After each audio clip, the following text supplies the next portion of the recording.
di jalan Allah. Ini Masjid Enam Syuhada lagi dikunjungi sama Ketua Hilmi.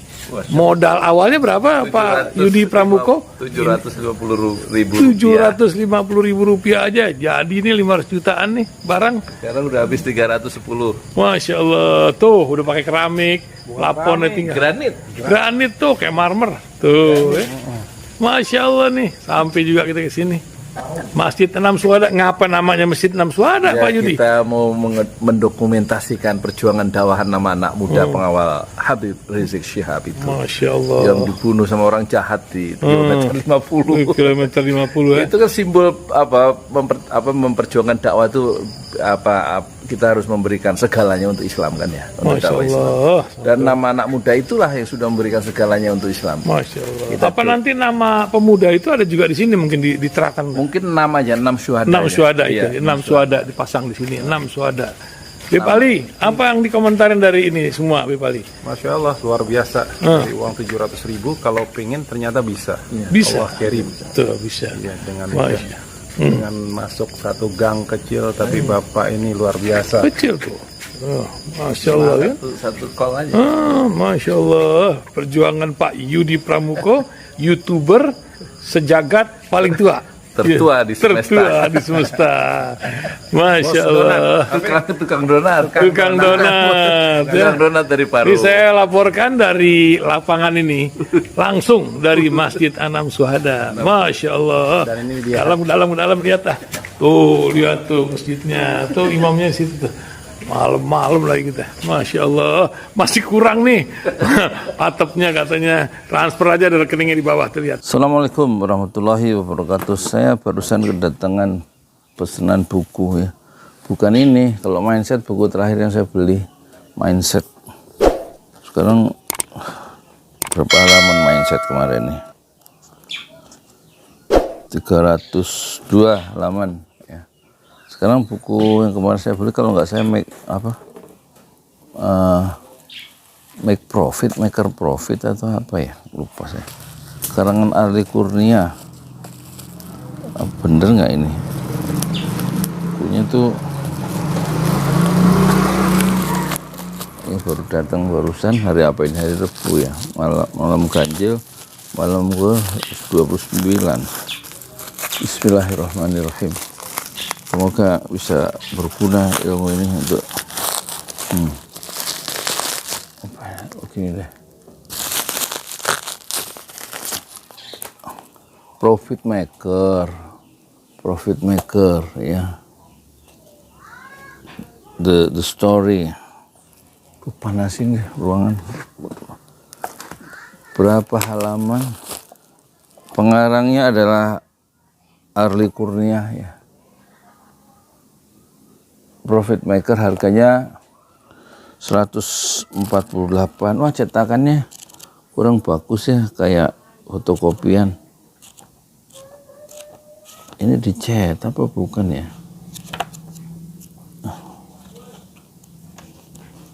Kayak bukan asli, tapi saya beli dari ininya kok. Dari apa tuh? Dari Arli Kurnia officialnya. Ya. 189 halaman Profit Maker The Story Kurnia. Berikut saya. Oh, ini buku nggak ada ininya, nggak ada daftar isinya. Jadi rupanya ini disusun dengan cara yang tidak biasa, seperti orang ngomong ya. Berikut saya jelaskan kerugian terbesar Anda. Judulnya begitu. Jadi kayaknya ini yang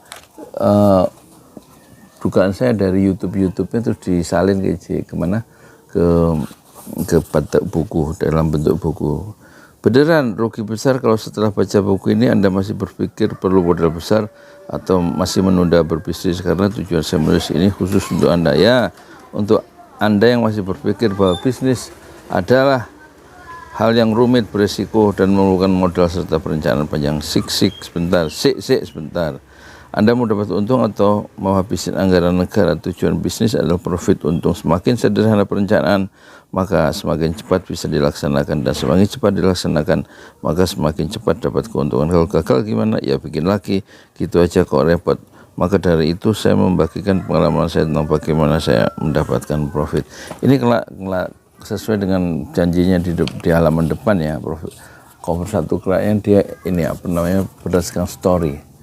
Kalau di YouTube itu dia mulai bisnis itu sudah 23 tahun sejak 2020 dan jatuh bangun dengan perencanaan yang mudah, yaitu misalnya pertama dia bikin dreamnya, misalnya penghasilannya 3 juta, terus apa yang sudah saya punya, kemampuan apa, gitu aja. Cuman begitu terus rumusnya. Profit maker the beginning. Kalau bisnis Anda modal 1M, ketika Anda rugi ya nangis lah. Tapi kalau bisnisnya modal 1 juta atau bahkan nggak modal uang, ya kalau gagal bikin baru, ya kan. Kalau Anda sudah menguasai skill dan pengalaman yang saya tulis di buku ini, maka tidak sulit memulai bisnis dan mendapatkan keuntungan. Lupakan dulu teori atau konsep-konsep hebat, teori rumit dan konsep-konsep hebat, ya. Kita nggak perlukan itu, karena yang kita perlukan adalah jawaban sederhana dari pertanyaan berikut.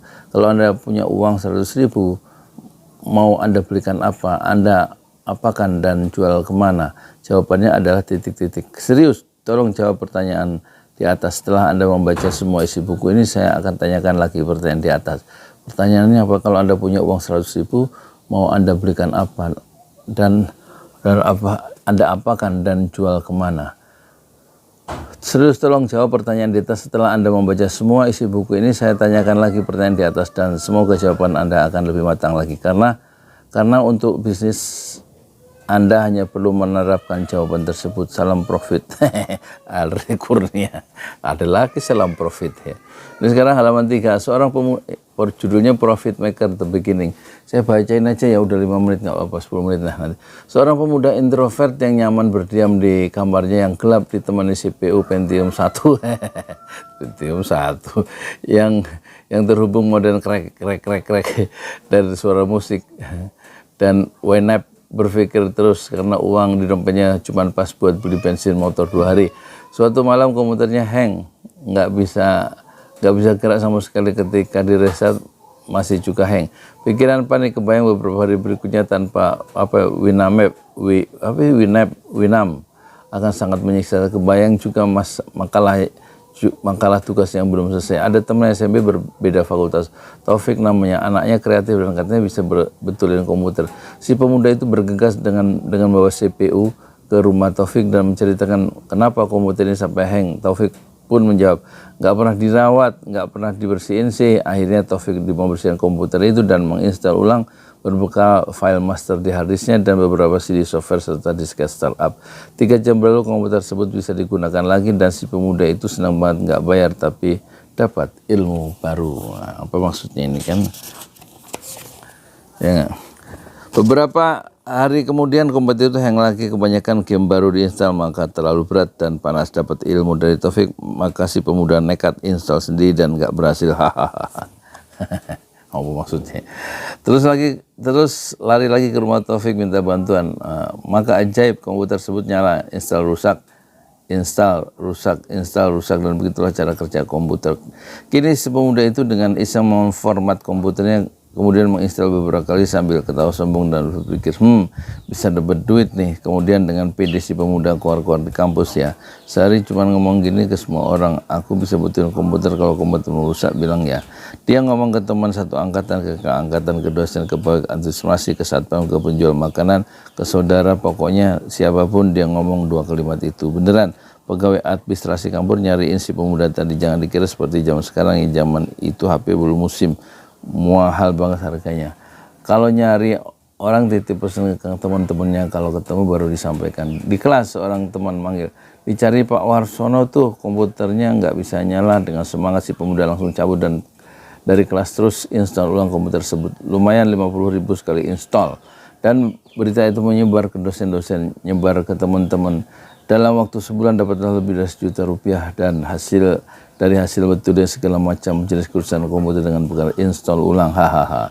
Ada satu ketikan konsumen yang ketika ada satu ketika konsumen yang komputer mati total nggak bisa diinstal, si pemuda tetap bisa dapat untung dengan cara bawa komputer tersebut ke rumah Taufik.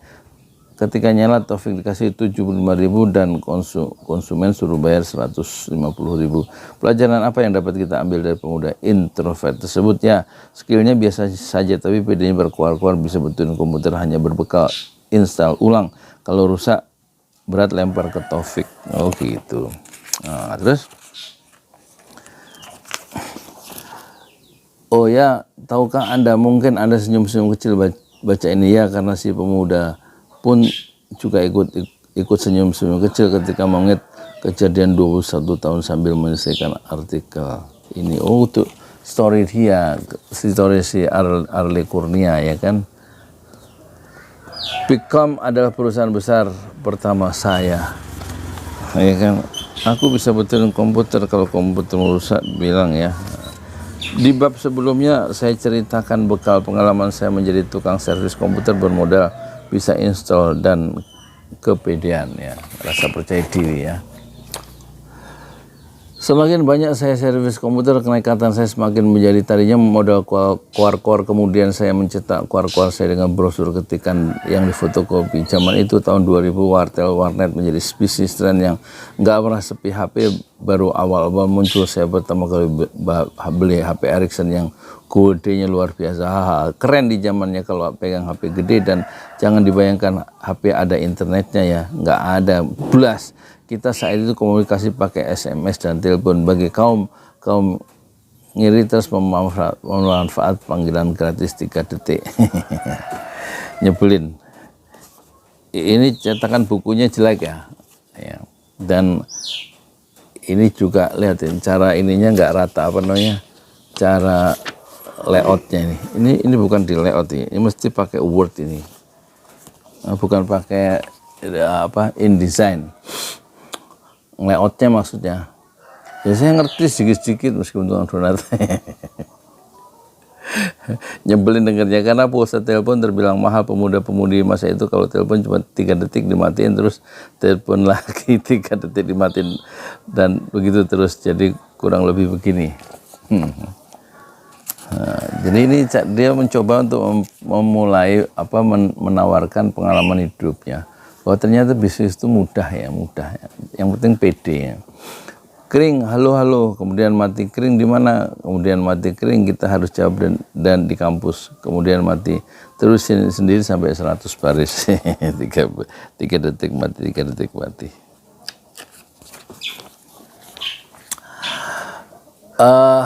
Bayangin aja begitu sampai sejam, suara dan getar HP monofonik di kanan dan kiri, orang pada berhemat panggilan maupun SMS. Kalau nggak salah SMS itu 350 perak ya. Saya berdua sama Taufik ngobrol merencanakan mau bikin bisnis, tapi kita berdua nggak punya modal, hanya punya komputer masing-masing 1 unit. Ya, karena tekadnya sangat bulat untuk membangun usaha, maka kami dua pemuda ini bertekad mengajak 2 orang teman lagi. Parahnya kami ajak Erwin dan Hendra, yang mana mereka pun sama-sama nggak punya modal, tapi kami berempat serius pengen bisnis, dan alhasil fokus pada apa yang kami punya. Kita mulai dengan berbekal tekad dan masing-masing 1 CPU, kemudian kami cari tempat di dekat kampus. Ada seorang teman kami, Erna, yang orang tuanya tinggal dekat kampus, daerah kos dengan garasi nganggur karena mereka nggak punya mobil. Garasi tersebut hanya bangunan terpisah 4x8 yang pintu depannya terbuka. Kami menemui orang tua Erna dan bilang niat kami menyewa garasi tersebut dengan harga 600.000 setahun. Wah, mantap. Karena itu garasi nggak dipakai, makanya boleh. Tapi saat itu kami belum punya uang juga, sebab sambil mikir saya keliling bangunan tersebut, saya hitung-hitung kira-kira untuk bikin pintu kayak seperti warung-warung jadul yang ditutup kayu lembaran, kalau buka ya diambil kayunya, kalau tutup dipasang lagi, kemudian perlu triplek dan cat, kemudian papan nama. Ya, total perlu sekitar 2,5 juta untuk biaya memulainya. Kami pulang dan berdiskusi berempat apa yang kami punya. Nah, jadi apa yang kami punya, fokusnya pada apa yang kami punya. Uang sama sekali nggak pegang, tapi kebutuhan awal sekitar 3,1 juta harus dipenuhi, maka modal kami 4 unit pun jadi korban. Kami sepakat CPU Taufik dan printer dot matrix yang begitu keras suaranya dipertahankan, sedang CPU lain dipretelin untuk dijual cepat. Saya ada printer HP yang harddisk dengan laku 16.000. Kemudian Erwin Hendra dan komputer Erwin pun ikut diambil partnya sampai terkumpul 3,1 juta. 2 hari uang terkumpul dan kita mulai bersihkan lantai garasi acian semen dengan ampas kelapa.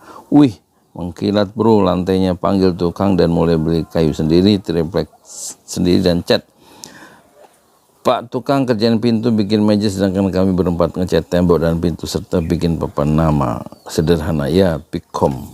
Pikom. Namanya aja yang besar tapi komputer tinggal. Namanya aja yang besar Pikom, tapi komputer tinggal 1 dan printer cuma dot matrix. Kami buka jasa layanan pengetikan sewa komputer print dot matrix 250 perak per lembar. Dot matrix itu ini ngeprint ya. Dan jasa terjemahan bahasa Inggris. Saya kuliah bahasa Inggris dengan terjemahan Morat Marit. Yang penting pede dulu. Hari pertama saat belum dibuka masih ngecat, ada seorang mahasiswa asal Ambon yang tolah-toleh di depan pintu sambil tanya, udah buka bang? Spontan saya sambil ngecat jawab, nanti malam jam 8. Teman-teman saya noleh semua sambil mengernyitkan dahi. Emang siap? Kata Hendra. Saya bilang, hajar dulu, siap belakangan. Ya usia saya masih 20 tahun saat itu, penuh keberanian, kenekatan, dan beneran jam 8 dengan buru-buru kami pasang komputer dan printernya sambil berberes.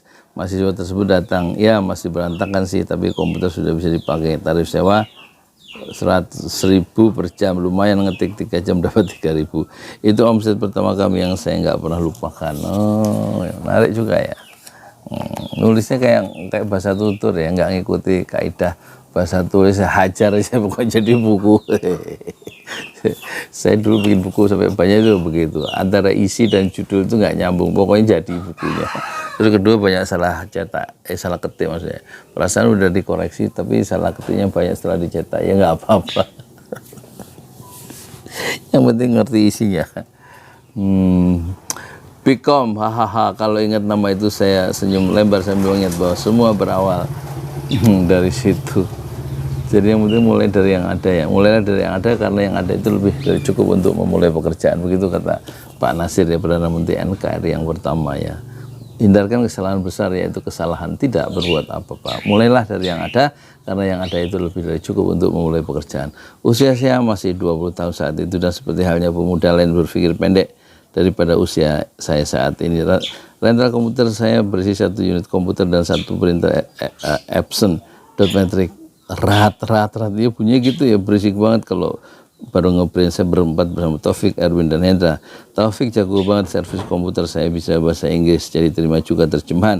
Erwin dan Hendra sering bawa konsumen ke rental untuk ngobrol, upgrade servis, tukar tambah, jual beli komputer maupun spare partsnya. Kami semua belajar install, servis, merakit komputer sambil belajar pasang jaringan dengan kabel LAN ya. Motivasinya sih simple, cari duit sebanyak mungkin supaya komputernya tambah banyak dan bisa main game Counter Strike bareng-bareng. Cara manajemennya kita ala remaja saat itu santai, yang penting enjoy. Semua hasil baik sewa komputer, ketik, print, service, terjemahan, tukar tambah, jual beli, masukin ke kaleng wafer coklat ya, tanpa terkecuali semua masuk kaleng. Kalau kita lapar, ambil uang di kaleng tersebut, beli makan, kadang beli rokok, beli bubur ayam dan es coffee mix. Ya kami saling paham dan gak pernah sekalipun berantem masalah uang. Semua dicatat, siapa ambil untuk keperluan yang mencatat secara mandiri. Kami semua fair dan tidak satupun mencurangi. Kami tulis semua jadwal kuliah dan jadwal jaga. Asik memang berhari-hari hidup di rental yang jadi semacam piskam kami yang melatih kami belajar banyak hal. Bahkan kami belajar Linux, mengenal supplier komputer, mengenal market di Salatiga, kota kecil tempat kami bertumbuh, dan semua produk jasa yang kami sediakan tukar tambah dan jual beli komputer menjadi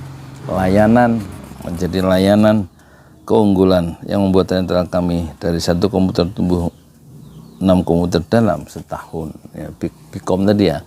Memang kami nggak pernah ambil untungnya, kami hanya numpang hidup, makan, ngerokok dan coffee mix. Setiap hari sisa dari operasional kami masukkan lagi ke kaleng coklat keramat itu, hahaha.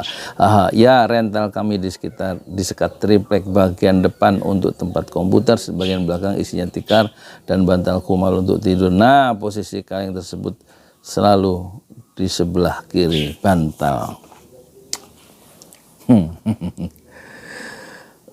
Menarik sekali belajar market komputer second maupun baru, dan setiap hari ada acara yang beli komputer, servis, ganti hard disk, CD-ROM, upgrade memori dan lain-lain. Semakin lama saya sendiri semakin paham. Di luar itu saya juga masih sering terima servis komputer ya, kalau saya kerjakan di luar uang masuk kantong, kalau nggak sanggup baru bawa ke base camp. Nunggu Taufik pulang kuliah, nanti dia garap. Kalau nggak sanggup masih ada satu orang andalan kami, suhu dari segala suhu, yaitu Pak Darit, seorang guru STM yang super cerdas. Pak Darit terima jual beli dan servis komputer. Saya sering main ke rumahnya dan beliau berani tes tegangan sampai solder motherboard. NP.2 tukang servis nggak sampai nyolder, biasanya copot ganti. Tukang servis nggak sampai nyolder, biasanya copot ganti. Saya dan Taufik kalau udah nyerah bawa barang ke Pak Dadit, dan secara ajaib 2-3 hari komputer mati nyala kembali. Komputer mati nyala kembali, entah pakai cara apa. Kadang dia tunjukin mana bagian di solder dan kenapa juga di solder, itu ada hal yang saya nggak paham. Cuma satu yang saya paham, jasa beliau tarifnya murah. Kadang cuma 30.000, kadang 40.000, kadang 60.000. Tahu sendiri kalau komputer mati hidup lagi diminta 150.000 aja, konsumen masih bilang murah gitu. Oh gitu. Seiring waktu saya banyak mendengar informasi kalau di Jakarta banyak barang second dengan harga murah. Komputer baru datang lebih cepat di Jakarta, maka barang lama cepat sekali kadaluarsa dianggap kuno dan dijual sangat murah. Di salah 3 kota kecil banyak mahasiswa yang sering cari komputer lama asal bisa buat ngetik. Ya, ini pasar buat ngetik, disimpan di disket, belum ada hard flash disk, maka laku dijual. Masa itu Pentium yang terbaru adalah Pentium 3, komputer paling hebat di masa itu. Tapi percaya saya, masih banyak yang cari Intel 486 untuk diisi Windows 3.1.1 versi jadul, yang penting bisa ngetik. Ya, Intel 486 adalah barang kuno di Jakarta, yang satu unit komputer dijual 75.000, tapi di Salatiga saya bisa jual 350.000. Bermodal uang dari hasil servis di luar basecamp sekitar 1,5 juta. Saya pesan travel Jakarta saat itu, ingat tiketnya 75.000, jadi PP saya siapin 150.000. Kebetulan saudara saya banyak di Jakarta, ada tempat numpang, makan, tidur dan mandi. Berangkatlah saya ke Jakarta untuk pertama kalinya sendirian. Biasanya waktu kecil kami sekeluarga ke Jakarta bareng-bareng. Travel jemput saya di basecamp jam 4 sore, masuk tol Cikampek jam 4 pagi. Masih teringat suasana subuh di Bekasi beda banget dengan di Salatiga. Menurut saya subuhnya anget, tapi saya suka. Wong deso kalau ke Jakarta lihat gedungnya kepalanya ndanga-ndanga. Sampai saya nggak sadar yang di sebelah saya senyum-senyum sendiri. Wala katro. Sampai di tempat agak kesiangan saya merebahkan diri di lantai 2 rumah Budi bersama beberapa kucingnya. Sorenya saya ke warnet. Di bawah jembatan Kasablanka ada warnet warna biru 5.000 per jam. Saya juga beli koran di bawah jembatannya. Koran apa yang isinya iklan semua, yaitu Pos Kota. Saya pernah jualan koran Pos Kota sama Kompas ya waktu kuliah di samping pabrik di samping penjara Cipinang Jakarta Timur tuh. Itu penjara Cipinang. Saya jualan pos gitu, Kompas, pos teriak-teriak di sekitar perumahan di di sekitar dengan Cipinang, itu penjara Cipinang. Saya cari semua informasi jual komputer saya kan Intel 486, dan saya telepon semua di hotel. Yang menarik saya catat di agenda punya ibu saya, yang saya sobek beberapa halaman yang pernah diisi. Ya, buku agenda bertuliskan 1986 itu memang punya ibu saya, baru diisi 4 halaman terus nggak dipakai. Saya temukan di gudang.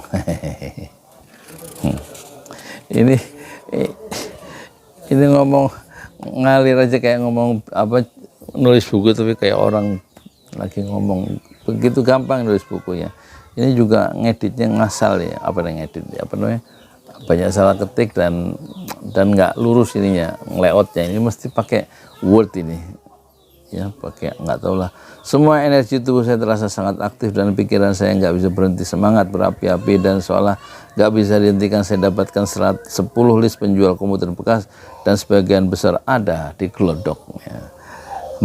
Saya cari bajai dari tempat ke Glodok jauh, tempat ke Glodok lumayan pakai bajai dia. Nyampe di sana kaget saya kenapa kanan kiri ngomong bahasa Cina gini, haha. Saya pikir mereka nggak bisa bahasa Indonesia, tapi jujur saya senang banget lihat surganya barang-barang elektronik bekas. Saya lihat kanan kiri murah-murah semua. Bawa uang 1 juta dapat barang sebajai. Saya kemudian pulang ke tempat mengemas barang-barang 1 CPU 486. Ada yang harganya 60.000, 75.000 dan lain-lain. Gila ini. Saya semangat beli beberapa unit. Saya juga borong hard disk dan motherboard plus prosesor second Pentium 1 dengan harga puluhan ribu. Kebayang nih Pak Dadit kemarin cari barang Pentium 1 katanya susah di Jakarta, saya dapat banyak banget. 2 hari kemudian saya ikut semua, saya ikat nih ya. Saya ikat semua CPU pakai tali rafia dan saya kardusin beberapa motherboard dan prosesor VGA second dan beberapa RAM. Tangan kanan dan kiri saya terlalu berat angkat itu semua dalam satu waktu sampai saya bolak-balik 2 kali dari rumah Bude ke Pul Travel di bawah jembatan Casablanca. Keringat bercucuran penuh, harapan saya nggak bisa gambarkan senangnya saya hari itu, energi saya hari itu, semangat dan seolah tidak bisa dihentikan. Sepulang di Salatiga saya jual semua barang dagangan tersebut, kurang dari 30 hari habis dengan keuntungan bersih 2 jutaan. Memang tidak begitu besar kalau Anda bandingkan dengan hasil yang hari ini Anda bayangkan, tapi tanpa momen tersebut bisnis saya tidak seperti hari ini. Pelajaran yang hari ini saya pertahankan sampai hari ini adalah jadi detektif. Apa maksudnya? Ketika ada market komputer second diburu di Salatiga, otak saya langsung nyari sumbernya. Saya ke Jakarta, ke warnet, ke beli koran dan catat semua informasi di mana ada barang yang sedang dicari di kota saya. Sampai hari ini saya masih memiliki semangat tersebut dan saya masih jadi detektif. Saya terus meriset supply and demand dan saya masih memutar keuntungan. Jadi pertama fokus pada apa yang ada dan kemudian mencari sumber barang-barang itu di mana yang lebih murah ya. 1 miliar pertama untuk si Profit Maker. Profit Maker itu buku ini pembuat keuntungan, pencetak keuntungan, artinya Profit Makernya. Hari itu September 2012. Sore itu masih terngiang di pundak saya panasnya matahari yang meresap di kaos saya dalam perjalanan pulang ke kontrakan. Baru saja saya menjual. Wah, ada tukang dangdut tukang ini ya, apa namanya? Tukang ngamen. Baru saja saya menjual penguat sinyal dari lempengan tembaga yang saya dapatkan dari Google seharga 3 ribuan. Saya jual 60 ribuan, nggak banyak, saya dapat uang sehari laku dan pagi itu juga sudah, alhamdulillah. Apalagi yang bisa saya lakukan selain promosi di grup-grup FB, Facebook, jual beli dan COD dengan konsumen. Yang penting pulang bawa uang. Kadang sampai sore belum ada pembeli, saya belum berani pulang. Saya terus tawarkan dan keliling sampai malam. Alhamdulillah tiap hari saya bawa uang untuk beli beras dan lauk nyambung hidup untuk besok. Ya, hari itu saya sudah melepas semua mobil-mobil saya karena ingin hidup tanpa riba. Meskipun dibilang bangkrut, nggak dipercaya teman-teman lama, nggak masalah, tekad saya bulat ya. Tapi sebenarnya saat itu adalah saat bahagia saya, meskipun pulang cuma bawa uang 50 sampai 100 ribu. Saya sudah nggak lagi punya angsuran. Di pikiran saya adalah jualan apa lagi. Suatu hari saya dan istri bersih-bersih gudang, banyak barang-barang bekas, botol, buku, kursi bayi, alat masak dan lain-lain. Semua kami berikan ke warga kampung sebelah yang masih mau. Dan kelunting ada gelang perak pemberian teman kuliah dulu, cukup besar tapi bentuknya nggak begitu menarik. Saya simpan gelang perak itu gitu. Kalau malam saya sering beberapa jam. Ini kalau cara saya kayaknya harus jualan buku lagi deh ini. Ini kan cari duit daripada saya jualan bubur ayam atau donat, mendingan saya jualan buku, bikin buku sendiri ya. Kalau malam saya sering beberapa jam di mana cari barang secara online ya, yang bisa dijual di grup-grup. Dan penasaran banget saya dengan penghematan BBM karena dulu saya punya mobil, saya pernah pakai dan rutin membeli apa sih maksudnya? Pertemuan satu merek penghemat BBM dari Surabaya, kemudian saya telepon untuk membelinya dalam bentuk curah untuk saya kemas ulang, tapi kerja minimal order 4 juta, saya nggak punya uang. Tapi karena minimal order 4 juta rupiah, saya nggak punya uang. Saya hanya beli sebotol, cuman penasaran apa isinya. Setelah barang datang tertulis minyak Atsiri, dan saya langsung ke warnet mencari informasi lebih lanjut tentang minyak Atsiri. Ternyata ada ratusan jenis dan saya nggak tahu yang mana minyak yang bisa digunakan untuk penghemat BBM. Saya buta sama sekali, dan akhirnya saya coba cari penelitian di Google. Ketemulah beberapa skripsi, saya download skripsi tersebut dan saya baca. Luar biasa, semakin saya baca saya semakin nggak paham. Ya jelas lah, kan bukan bidang saya, tapi saya ingat kalau mau sukses jangan putus asa. Saya buka lagi Google di warnet dan mengetik jual minyak Atsiri. Muncul beberapa informasi penjual dan saya catat nomor teleponnya. Saya mencatat 15 nomor telepon, kota, dan nama penjual minyak. Ini kayak detektif tadi ya, mencari segala informasi kebutuhan dan demand ya, terutama suplainya dari mana gitu, penjualnya, nama kotanya, nomor HP-nya, nomor kontaknya, dan lain-lain, harganya ya. Saya mencatat 15 nomor telepon, kota, dan nama penjual minyak wangi yang saya telepon satu persatu seperti biasa. Ada yang aktif, ada yang barangnya habis, ada yang sudah nggak jualan, sampai ada beberapa orang yang masih menyediakan. Dari 4 orang yang saya bilang punya barang, perhatian saya terfokus pada Mas Agus, seorang penjaga lab sekolah. Di sekolah tempat dia bekerja ada lab yang punya alat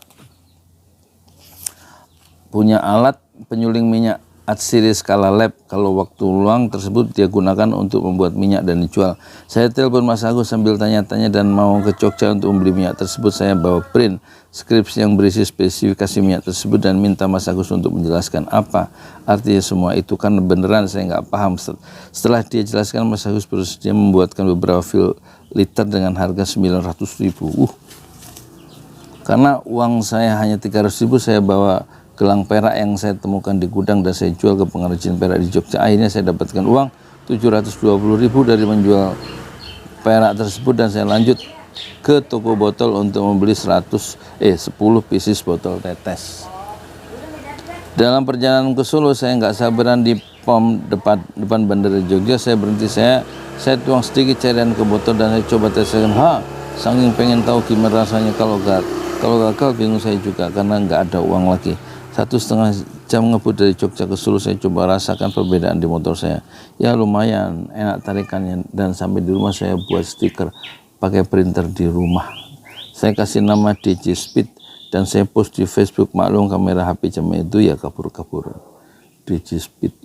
Terus karena sudah kehabisan uang, saya langsung post di akun saya, post di banyak grup jual beli, dan saya bercash BBM sebisanya.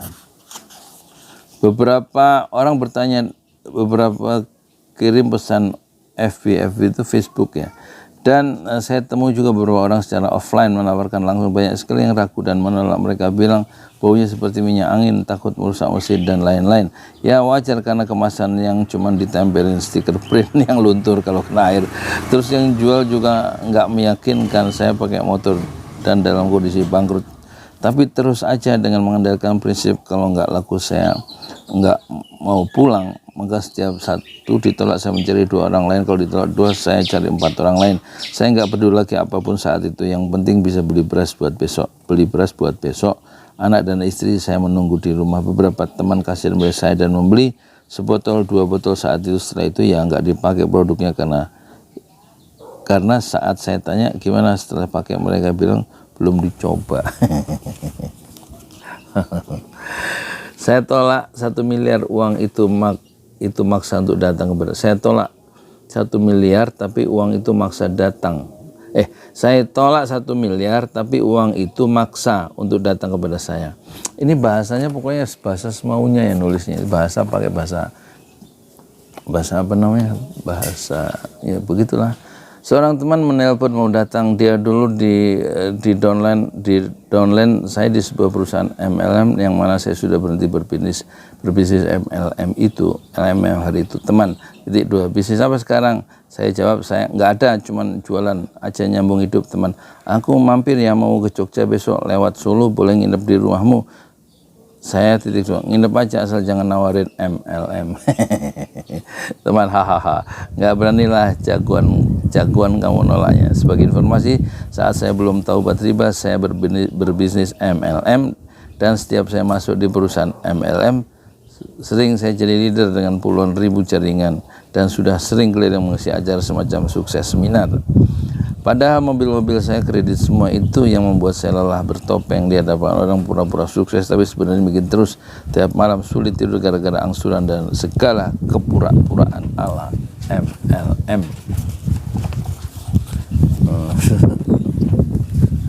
Terus apa lagi?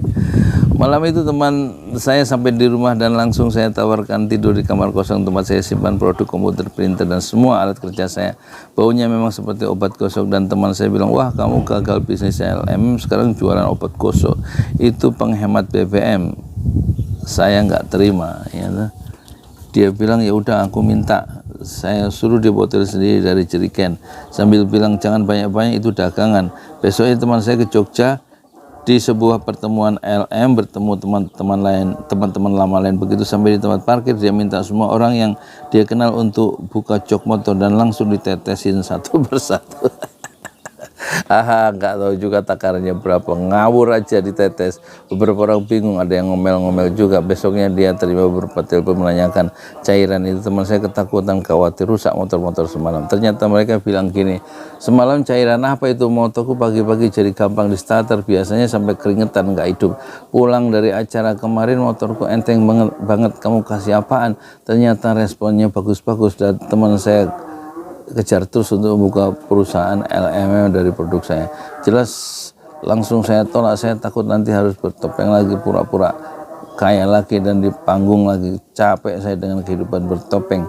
Dengan sabar dia temui saya lagi dan bernegosiasi. Kamu pengennya bisnis yang gimana? Saya bilang jualan biasa aja.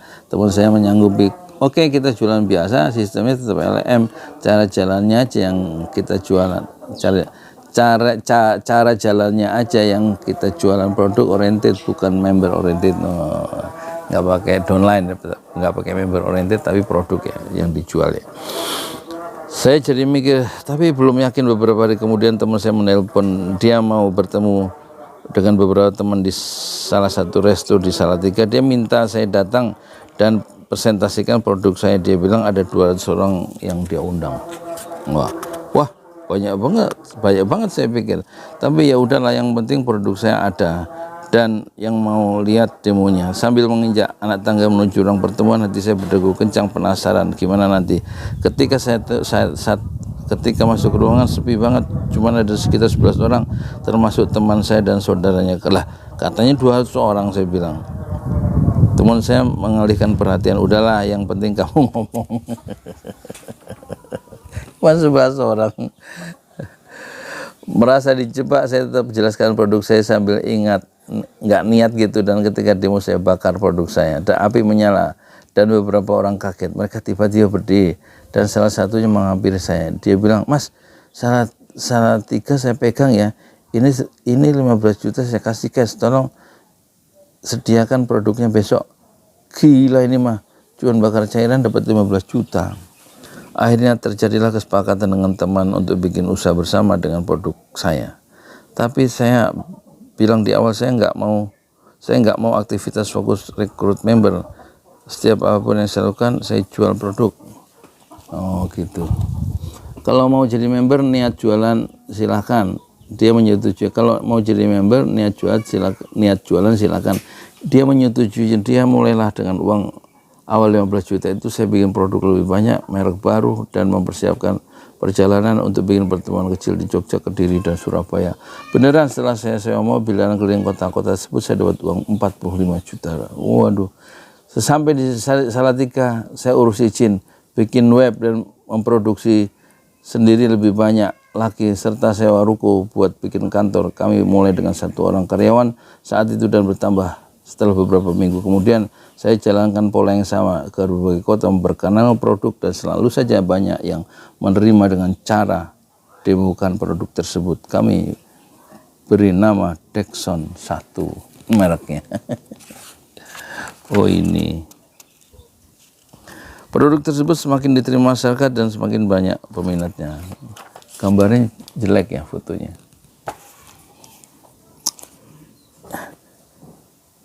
Produk tersebut semakin diterima masyarakat, semakin banyak peminatnya. Lihat ininya, apa, lemnya, langsung lepas ya. Ini penerbitan yang murah ini, murah ongkosnya. Tuh, langsung lepas, langsung lepas. Lemnya nggak kuat ya, lemnya tuh, lemnya tipis ya. Nah, produk tersebut semakin diterima masyarakat dan semakin banyak peminatnya. Saya tambah gencar lagi melakukan perjalanan Jogja, Kediri, Blitar, Surabaya, Makassar, Kendari, Polewali Mandar, Batam, Medan, Pekanbaru, Bukit Tinggi, Payakumbuh, Padang, Jakarta, Bogor, Tegal, Pekalongan, Pemalang, dan banyak lagi kota-kota yang saya kunjungi. Dalam 1 bulan saya bisa melakukan 14 kali penerbangan. Wah, karena produknya kecil ya. Hanya untuk memperkenalkan produk ini, segala bentuk promosi baik koran maupun radio saya gencarkan. Pakai radio, pakai koran dia. Biaya-biaya murni saya putar, dari keuntungan penjualan sebelumnya ya. Bulan Maret 2013, tepatnya sekitar 5 bulan setelah saya menemukan cair ini, total saya mendapatkan omset 1,4 miliar. Wah, ini ada Autospeed Dexon 1, solusi penghemat bahan bakar kendaraan. Dia iklan di koran ya, di koran. Ya kan? Kami juga menjadi sponsor tim racing pada saat itu. Ya, awalnya saya tolak peluang tersebut, tapi pada akhirnya peluang tersebut menghasilkan omset yang cukup besar untuk pertama kali dalam hidup saya. Di Dexon 1 tersebar di seluruh Nusantara. 2013 sampai 2014 produk saya menyebar luas sekali ya. Ribuan orang merasakan manfaatnya, tapi masih ada hal yang mengganjal. Produk tersebut didistribusikan dengan sistem LMM, ada upline, ada downline, dan ketika downline menjual produk, maka upline pun mendapatkan keuntungan juga. Nggak ada masalah dengan perhitungannya. Yang menjadi masalah adalah gerakan para leadernya. Mungkin Anda berpikir produk Mas Ari besar karena dibuat sistem LMM, MLM. Mungkin juga Anda berpikir yang penting dibuat perhitungan. Para member bergerak sendiri membesarkan omset. Keliru besar yang terjadi sebaliknya. Kalau pusat bergerak mengadakan acara-acara di berbagai tempat, maka member bergerak. Saat pusat tidak bergerak, begitu juga member. Belum lagi banyak leader yang minta dana support, dan beberapa menyalahgunakan. Sudah dikasih uang untuk promosi terus hilang, nggak ada kabar. Omset sih bergerak terus, tapi cara mereka bekerja saya nggak cocok. Bulan-bulan awal saat saya terjun ke lapangan, mereka bicara tentang produk, semua promosi produk, tapi lama-lama mereka memberikan iming-iming, pamer bonus dan lain-lain. Nah, itu yang saya nggak cocok. Tepatnya di tahun 2014 saya dan leader meeting di Singapura. Setelah meeting tersebut, sistem kita ubah menjadi konvensional. Jualan biasa, nggak ada rekrut dapat bonus. Tentu saja yang terbiasa iming-iming merekrut langsung out, omset drop sampai perusahaan tersebut tutup. Dan 2015 saya mulai lagi dengan jualan online penghemat BBM dengan nama yang baru, melakukan rebranding BBM. Nama Dexon 1 identik dengan MLM. 2015 dengan kemampuan saya yang terbatas, saya desain sendiri kemasan, merek, dan penyempurnaan formula dari Dexon 1. Saya beri nama Klinos, dan saya tawarkan di sosmed. Sama seperti awal saya merintis bisnis, tapi karena sudah beberapa tahun saya bersosmed di Facebook, pertemanan saya meningkat. 2015 pun saya menulis e-book dan membuat seminar gratis 30 hari bebas hutang. Seminar tersebut terkenal saat itu karena gratis tanpa embel-embel. Biasanya orang beli seminar gratis untuk preview, diarahkan ke seminar berbayar berikutnya, atau ditawarkan bisnis setelah seminar. Tidak begitu dengan saya. Saya mulai seminar di Jogja dengan peserta 30 orang dan mereka bingung ini mau ngapain. Padahal murni pengalaman saya bebas hutang. Saya bagikan plus saya buka kesempatan siapapun untuk bertanya dan berdiskusi. Saat itu belum seperti sekarang, orang sudah mulai melek tentang riba. Kalau dulu belum begitu banget. Seminar tersebut saya adakan dengan dana pribadi dari keuntungan yang saya sisihkan. Seminar sosial gratis di 30 hari bebas hutang. Yang kedua diadakan di Solo, peserta 100 orang. Dari situ mulai banyak komunitas muslim yang membantu saya karena mereka melihat dengan mata kepala saya melayani Ratusan orang bermasalah dengan hutang sendirian dan tanpa embel-embel apapun. Orang mulai berdatangan ke rumah kontrakan saya setiap hari. Pos satpam ada orang-orang yang tidak saya kenal menunggu saya di pos satpam. Satpam perumahan sampai bingung sebenarnya ini pada ngapain. Tamu yang datang banyak banget dari berbagai penjuru, bahkan ada yang dari Manado tiba-tiba muncul di depan rumah dari Makassar, masih pakai taksi bandara datang ke rumah. Ya, semua saya temui sampai habis waktu saya mendengar curhatan mereka, mendukung saya, memberi sedikit wawasan. Setahu saya bukan ahli dalam melunasi hutang, tapi karena uang meluangkan waktu 2015 tersebut, maka orang mulai mengenal. Saya bukan ahli dalam melunasi hutang, tapi karena mau meluangkan waktu tahun 2015 tersebut, maka orang mulai mengenal. Akhirnya seminar gratis 30 hari bebas hutang saya adakan di Jakarta, Surabaya, Makassar, Semarang, dan lain-lain sampai Medan. Pesertanya selalu banyak di atas 300-an. Efeknya orang mengenal saya dan mengenal bisnis saya juga. Meskipun saya nggak promosikan, beberapa dari peserta menyebarkan informasi tentang produk dan bisnis saya. Sejak itu Facebook saya banyak pesan masuk pengen jadi agen. Melalui Facebook pribadi Klinos berkembang. Kemudian saya belajar FB Ads, memulai YouTube dan Instagram. Ini dia memulai pakai sosmed yang lain. Semua mengalir begitu saja, tidak direncana matang ataupun diprediksi. Klinos hari ini memiliki 2.500 agen di seluruh Indonesia. Bahkan ketika kemarin mengeluarkan produk baru, Klinos anti jamur kaca, dalam sehari habis diborong orang-orang di sosmed saya. Meskipun belum saya iklankan di Facebook maupun di Google Ads, aktivitas saya sejak 2015 ada menulis, bikin video, memberikan edukasi tentang bisnis dan melunasi hutang. 2016 saya mulai membangun rumah dan mulai bisnis properti, dan terus menyebarkan materi lewat live streaming, video YouTube, artikel Facebook, bahkan podcast di Spotify. Wah, bagus ini ditiru aja nih, enak nih. Dan terus menyebarkan materi lewat live streaming, video YouTube, artikel Facebook, hati-hati, bahkan podcast di Spotify. Mama saya gigi luar biasa. Hati-hati dek.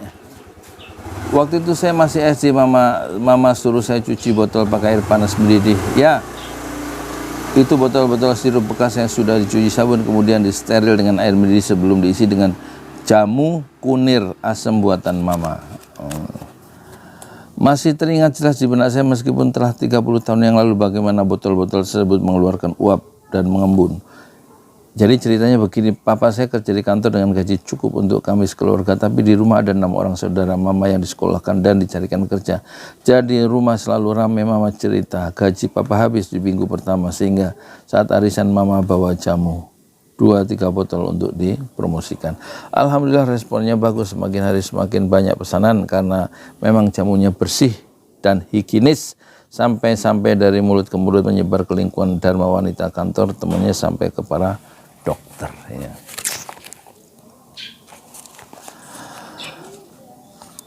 Bu dokter rela ambil jamu puluhan botol hampir setiap hari ke rumah. Zaman itu memang belum musim WA.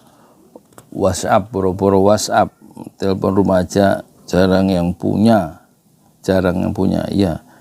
Luar biasa di zaman itu bisa jualan laris, benar-benar asli dari getok tular, cerita yang menyebar dari mulut ke mulutnya. Saya belajar banyak, terutama bagaimana membuat produk dengan kualitas yang terjaga, nggak asal-asal, meskipun itu hanya jamu yang dikemas di botol kaca higienis. Ternyata efek kualitas tersebut menjadi sebuah bibir yang membuat produk tersebut dipromosikan, ya.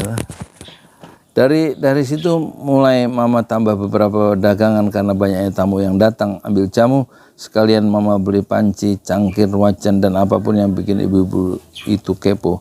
Selalu ramai di rumah. Nggak cuma itu, mama juga jualan lantai keramik. Padahal bukan toko bangunan. Saya lihat ada banyak stok dan sampel keramik di garasi. Dari keuntungan jualan keramik itu, mama mengganti ubin rumahnya dengan kualitas yang bagus di zamannya. Kalau ngandelin gaji nggak akan maju, kata mama. Saya melihat, saya mendengar, dan ketika beranjak dewasa secara nggak sadar banyak yang saya tiru dari kegigihan mama. Rezeki, nah ini judulnya rezeki, bukan cuma gaji. Kalau gaji Anda kecil, baca ini baik-baik. Nah kalau saya nggak punya gaji gimana? Udah 8.43, udah berapa menit dikira? Udah 47 menit. Biarin. Kalau ada yang nonton syukur, kalau enggak saya tonton sendiri. Kan ada wifi. Teringat masa saya mau masuk kuliah harus bayar uang gedung dan beberapa keperluan yang mama pernah cerita. Ya kami hidup cukup waktu itu, tapi memang kadang ada keperluan besar yang harus dipenuhi. Ya. Beberapa hari mama di depan teras pada asar sambil pegang tasbih dan masih pakai mukena. Kadang saya melihat beliau menitikkan air mata tanpa tahu apa yang dipikirkan. Suatu hari saat perlu-perlunya biaya yang cukup besar, ada seorang lewat di depan rumah, tengok tanah di depan rumah. Tak lama kemudian si bapak menyapa mama dan bertanya, itu tanah siapa? Kemudian mama memberikan nama dan alamat pemilik tanah. Ya, mama bukan makelar dan sekedar membantu saja. 3 hari kemudian pemilik tanah datang membawa uang tanda terima kasih senilai keperluan yang mama perkirakan. Ya, bukan gaji, bukan juga hasil usaha, tapi murni diantar oleh Allah untuk mama yang sedang berzikir. Anda sedang kesulitan uang, sedang perlu dana besar, jangan berharap pada manusia. Jangan berharap berlebih pada gaji maupun hasil usaha. Allah Maha Pemberi rezeki. Mintalah dan berharaplah padanya. Udah stop dulu sampai ini ya, sampai halaman ke-44 ya. Bukunya udah rusak. Jam pertama bukunya udah merodol. Dasar pedagang namanya adalah Arli Kurnia, pedagang buku sampai merodol. Yang penting dia bisa dapat ini profit. Setelah saya beli satu bukunya 148.000 lewat official Arli Kurnia official di Shopee. Saya juga nggak bisa belanjanya, minta tolong anak. Assalamualaikum warahmatullahi wabarakatuh. Itu bagian pertama ya, nanti bagian kedua kita lanjut ya. Kapan-kapan kalau ada umur, ya moga-moga masih ada waktu ya. Sekarang umur saya 62, mungkin 63 saya baca lagi. Bagian keduanya.